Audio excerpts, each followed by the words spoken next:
Bonjour tout le monde, aujourd'hui je vais vous présenter le logiciel Ultimaker Cura qui va nous permettre de préparer nos impressions 3D. La première chose qu'on va faire, avant même de récupérer notre fichier 3D, c'est tout simplement de choisir l'imprimante avec laquelle on va imprimer. Alors de base ici il y en a déjà 3, mais on va pouvoir en ajouter une autre. Imaginons que dans votre Fab Lab vous avez la possibilité maintenant d'avoir une nouvelle imprimante, vous allez dans Add Printer, vous allez dans Pas encore connecté, et ici vous avez, suivant la marque, un choix excessivement grand pour pouvoir choisir votre imprimante. Donc c'est logique, vous avez actuellement la quasi-totalité du marché. En tout cas, les plus grandes vraiment marques sont ici. Donc voilà, je vais faire un petit tour du propriétaire. Nous, on va choisir par exemple aujourd'hui l'Ultimaker original. On la rajoute. Hop.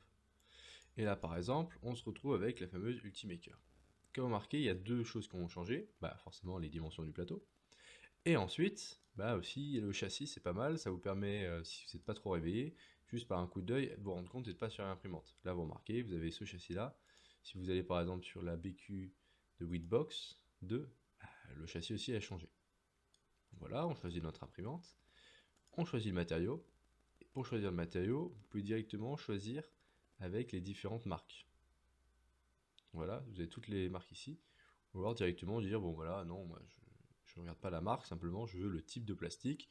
Avec ici vous avez les grandes familles, savoir surtout l'ABS, PLA, PETG. Et ensuite d'autres qui sont ici. Important de ne pas se tromper, notamment pour les températures de fusion, où là il faut avoir vraiment la bonne, sinon vous allez juste réussir à encrasser votre buse.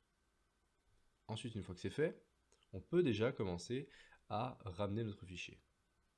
Donc je vais aller ouvrir un document, objet 3D, et je vais prendre simplement une pièce que j'ai déjà choisie auparavant, juste ici. Voilà. Donc j'ai ma pièce là. Première chose que je vais pouvoir faire en clic gauche dessus, c'est déjà la disposition. Est-ce que je veux qu'elle soit au centre ou pas? Ensuite, est-ce qu'elle est bonne dimension? Ça c'est quelque chose de vraiment intéressant, c'est peut-être que je me suis rendu compte que finalement la pièce que j'ai faite, il va falloir que j'adduise son échelle. Donc on clique bien sur Uniform Scaling et on peut la réduire. Pourquoi j'ai bien cliqué sur Uniform Scaling? Parce que sinon, vous changez la forme que suivant un axe. Et à ce moment-là, si par exemple vous mettez par exemple sur 10, vous allez vraiment vous retrouver avec des pièces qui vont être totalement différentes. Donc attention, à ce moment-là, de bien garder Uniform Scaling. Ensuite, on peut venir aussi la faire tourner. Pourquoi? Tout simplement de temps en temps pour pouvoir faire en sorte que ça puisse rentrer sur le plateau si vous avez un grand nombre de pièces, et aussi pour faciliter l'impression. Je vais exprès mettre ma pièce à 180 degrés. On va mettre dans ce sens-là, exprès. Hop, et on y reviendra après. Ensuite, pareil, si vous avez besoin de finalement la copier ou la mettre en miroir. Et après, directement, si vous voulez préparer votre support. Donc ça, pour l'instant, on va rester comme ça. Et ensuite, on va regarder sur la partie en haut à droite. Ça, c'est les paramètres d'impression. Donc ici, de base, normalement, chaque famille d'imprimante vous propose déjà des grandes parties. C'est-à-dire pas très précis jusqu'à extrêmement précis. Attention, il faudra aussi prendre en compte la taille de votre buse. Ça sert à rien d'aller extrêmement précis avec des buses qui ont un diamètre très élevé, et à l'inverse, d'être pas du tout précis alors que vous avez une buse très fine. Donc voilà, une certaine cohérence quand même à avoir, à garder. Donc là par exemple on va dire que nous on va aller relativement vite. Donc la qualité qu'il prend d'impression, quand il choisit ici, c'est notamment ici la hauteur de couche, comme vous pouvez le voir, quand on va lancer, si on fait un petit slice tout de suite, la hauteur de couche c'est tout simplement parce que quand on va venir imprimer, preview, lui il va monter par couche successive. Donc forcément plus vous avez de couches, plus vous allez pouvoir gagner en précision. Ensuite, ça c'est l'épaisseur des murs. Si vous remarquez à l'intérieur, ma pièce elle n'est pas totalement pleine. D'ailleurs, elle est à 20% de simplement remplissage. C'est-à-dire que ici, on va essayer d'optimiser au maximum, mais on lui interdit en permanence d'avoir des bords qui ne font pas 1,2 mm d'épaisseur. Dans ce genre de cas, il remplit intégralement. Ce que vous pouvez voir là ici, tous les bords, il fait 1,2 mm d'épaisseur. Si par exemple je voulais changer, je lui disais non, moi je veux une pièce avec 2 mm d'épaisseur, on refait le slice, et là comme vous avez remarqué, ça a vraiment augmenté. On va directement le tracer là. Voilà, on peut changer ceci si on veut pas augmenter la résistance. Pareil, le remplissage, peut-être que on va encore augmenter, sachant que, alors je vais revenir quand même avec des épaisseurs quand même logiques.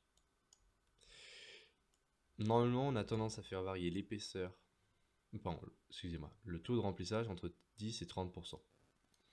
En dessous de 10, ça commence à devenir vraiment très évidé, et au-dessus de 30%, ce qu'on gagne en résistance mécanique par rapport à la masse, c'est pas très intéressant. Mieux vaut changer directement de matériau, plutôt que juste chercher à remplir et se retrouver avec une pièce pleine. Alors ensuite, on a ça, le matériau, la température.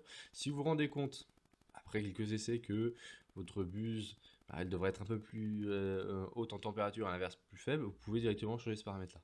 Mais sinon, le logiciel de lui-même a choisi une température par rapport au matériau que vous avez choisi.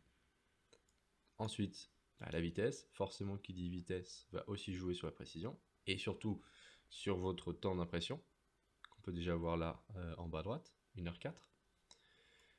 Voilà. Bon, ça, au fond, je pense que ça n'intéressera pas. Et, ça c'est intéressant, le support. Parlons du support. Le support, ça va tout simplement nous permettre de fabriquer notre pièce. L'imprimante ne peut pas fabriquer dans le vide. Je vais vous montrer, à chaque fois, elle est montée en escalier. Mais à un moment, elle ne peut pas construire dans le vide. Et si elle le fait, elle va notamment le faire ici, à cet endroit-là, bah, faut se rendre compte que, forcément, cet endroit-là, il risque d'avoir des bords qui tombent dans le vide. Donc forcément, là, la précision qu'on a ici, on va risque de perdre de la précision. Parce que le plastique, il va tenir dans le vide. Et donc cette partie-là, forcément, elle va être peu résistante et pas exactement comme on le voulait. Donc ça aussi, c'est quelque chose à réfléchir, c'est en permanence ne pas fabriquer dans le vide. Et c'est pour ça que pour pas fabriquer dans le vide, on va mettre du support. On va lancer le slice. Là, vous remarquez, on est passé d'1h04 à 1h16. Vous allez me dire, c'est pas beaucoup. Mais c'est aussi parce que la pièce n'est pas très grande et pas très complexe. Plus vous rajoutez de support, plus vous rajoutez des étapes de fabrication à votre pièce, et donc plus vous rajoutez de temps. Ça peut vraiment faire la différence d'avoir une pièce avec et sans support. Donc, pour éviter d'avoir du support, on va jouer sur l'orientation de la pièce. Si on revient en arrière, on va l'en préparer.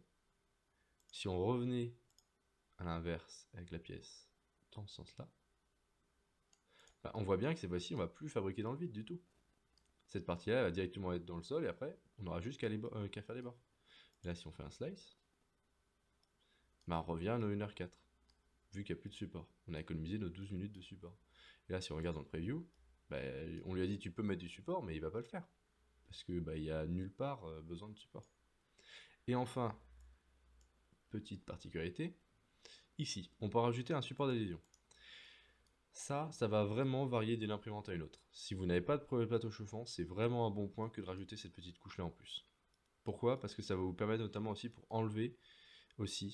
adhérer et aussi pour enlever la pièce. Vous voyez ce petit bord-là, sera plus simple après d'arriver, de venir gratter pour réussir à enlever la pièce. Donc ça, c'est un conseil, ça gâche pas beaucoup de plastique et c'est toujours salutaire de l'avoir. Ça évite vraiment beaucoup de galères. Donc ça c'est fait. Et juste, j'aimerais revenir sur une petite partie, c'est à l'intérieur le remplissage. Vous voyez de marquer ligne. C'est tout simplement la forme ici de votre remplissage. Vous pouvez tout à fait faire d'autres choses, par exemple faire des triangles. Et il va venir changer la forme. Ça c'est très intéressant pour deux raisons. Soit vous souhaitez économiser du matériau, soit surtout vous voulez une question de résistance mécanique. La forme que vous avez à l'intérieur va clairement influencer sur comment votre pièce va se comporter. Et comme vous pouvez le voir aussi, sur comment il va remplir derrière. Donc ça c'est quelque chose que vous pouvez regarder. De base il met souvent en grid. Après c'est à vous de voir, à tester, qu'est-ce qui est le plus intéressant pour vous. Voilà. Il y a plein de formes différentes. Donc maintenant que c'est fait, vous savez maintenant réussir à imprimer. Vous n'aurez plus qu'à faire une chose, simplement enregistrer votre fichier, il va se mettre en format G-code, et vous le mettez sur votre carte SD pour pouvoir lancer votre impression. Voilà. Et dernier point, avant de conclure, tout simplement, ici, vous avez le matériau que vous avez utilisé, donc ici on va consommer 20 grammes, et sinon, en mètres de filet en plastique, ça nous donne à peu près 7 mètres de plastique. Je vous remercie pour avoir regardé cette vidéo, je vous souhaite une bonne journée.